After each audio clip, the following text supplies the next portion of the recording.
It always begins like this. The spark. This must be it. You're the air that I breathe. Yes, and you are all that I need. You are the sun, a gift of light.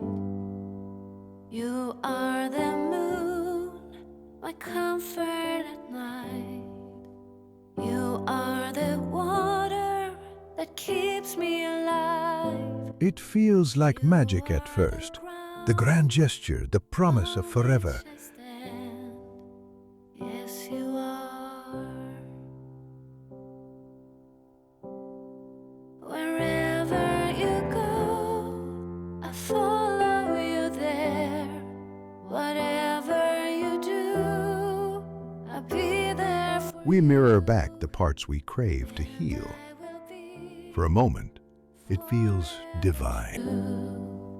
true to you.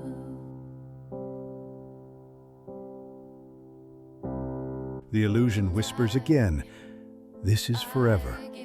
Finally I'll be whole." And the crowd cheers as the veil lifts. But no one notices the mask underneath. And I know that you keep it safe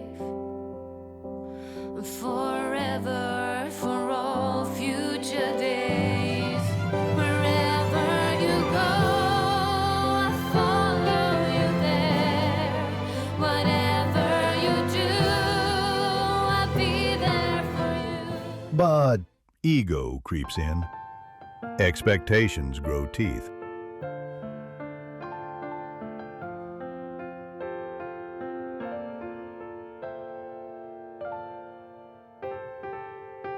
Don't wanna be in love if it's not with you.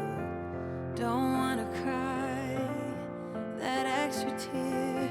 Don't want to make mountains move. Let summer go, tell my skin to forget every little thing about you. We thought they'd fill the void, but they only reflected it back. And you, so I'm out. Tear my heart apart, tell the world to start acting normal. My mind feels unwell, break this awful spell.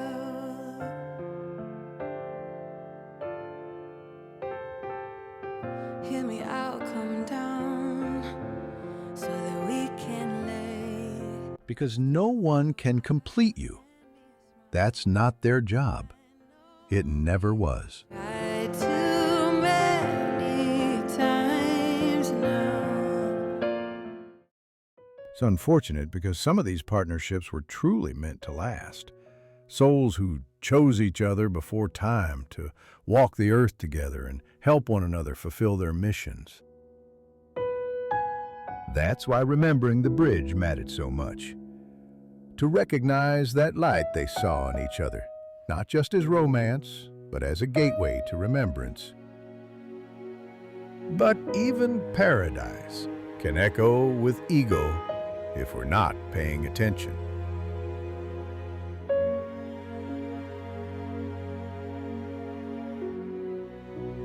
We try to bottle joy. We try to make the feeling last. But ego doesn't want connection. It wants control, power, validation.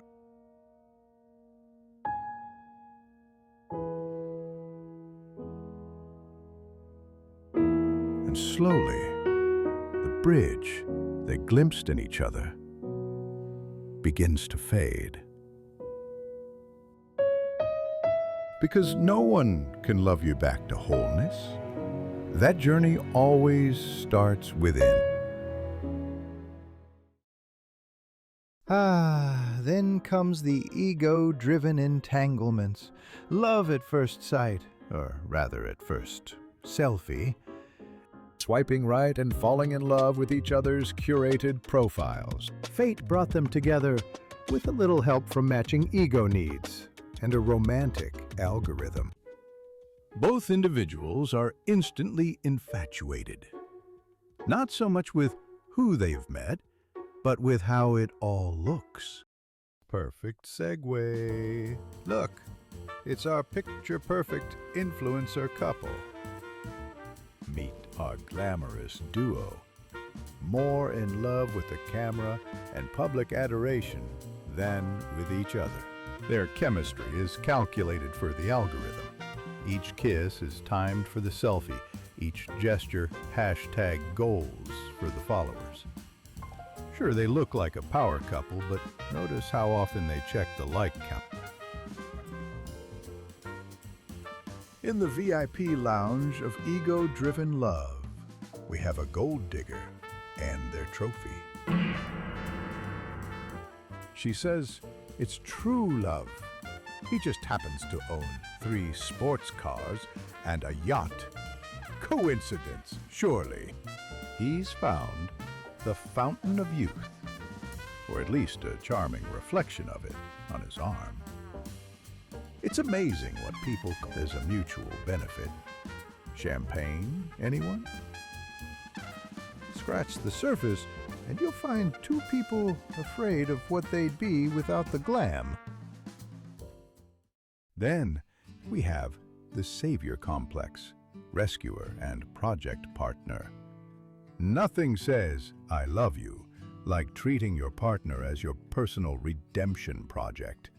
It's not codependence, it's heroic dedication, or so they tell themselves. The rescuer's ego needs to feel needed, and the other partner has become the canvas for this self-worth mission. Behind every savior is a fear.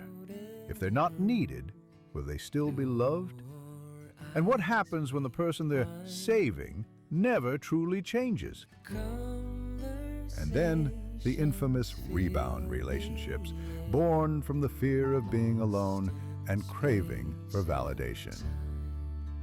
After heartbreak, some people rebound not into love, but into a safety net with a heartbeat.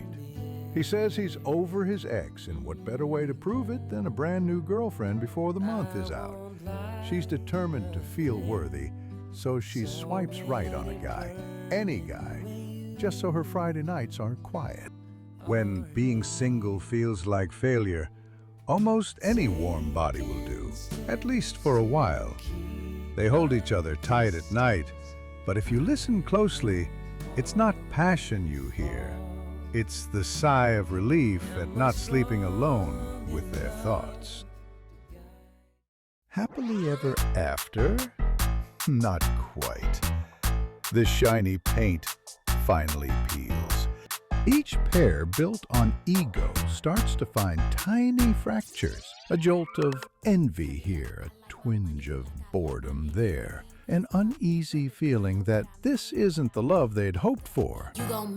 They're together, but they might as well be alone. Sometimes they even feel more alone together than apart.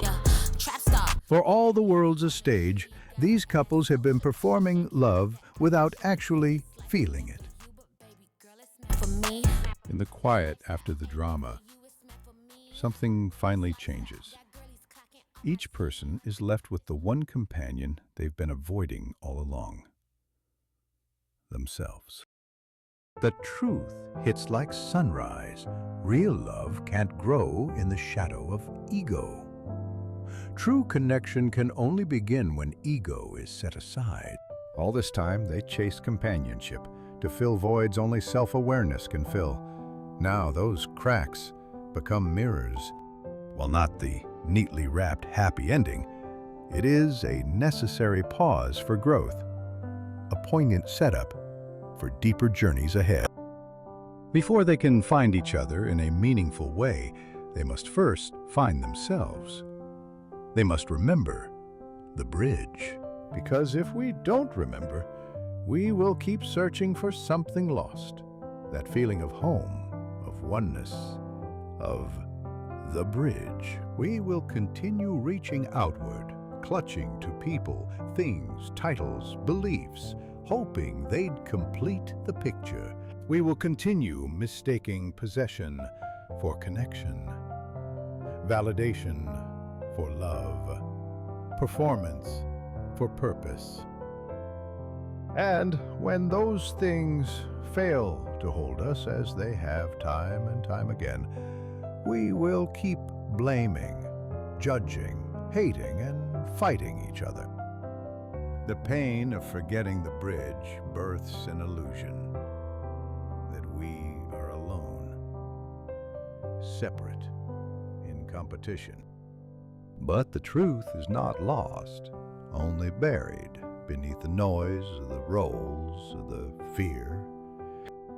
And as one soul forgets, then another, and another. Something larger begins to stir. Not just a wound in one person's heart, but a sickness in the collective.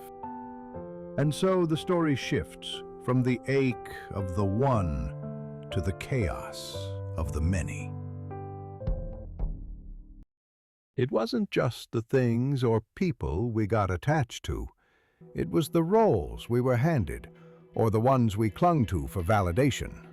Mother, boss, victim, savior, the smart one, the pretty one. We wore them like armor and forgot who we were without them. Then came opinions. We didn't just have them, we became them, and we used them like weapons, not to understand, but to divide.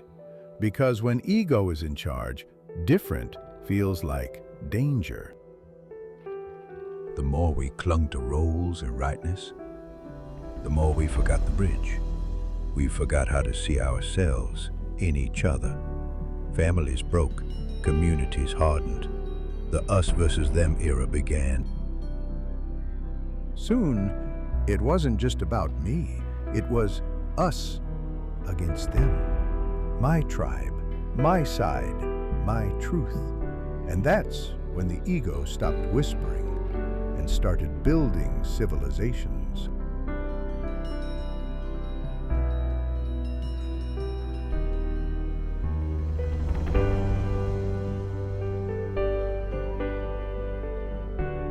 Somewhere along the way, disagreement became danger. We stopped listening and started condemning, deciding someone's worth based on whether they echoed our beliefs. Opinions became weapons. With the cancel culture, we further separated ourselves from each other, not realizing that in doing so, we were separating each other from the light. We thought we were standing for something, but really, we were just standing against each other. In homes, in schools, on screens. Everyone shouting, no one listening, as if proving a point was more important than preserving peace. The louder we got, the more we lost sight of what mattered. And in the chaos, the light in each other dimmed. We didn't just disagree, we disconnected, not realizing we were tearing the very fabric of the bridge we were meant to remember.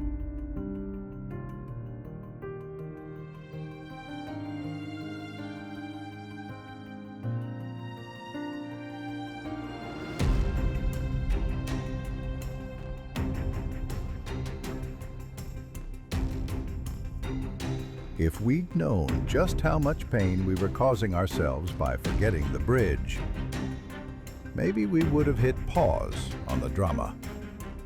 Maybe skipped the blame game, the cancel wars, and the I'm always right marathons.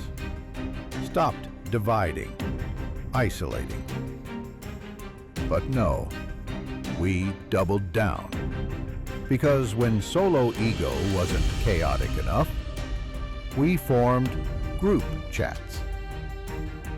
Enter the rise of the collective ego. dragging us even deeper into the darkness.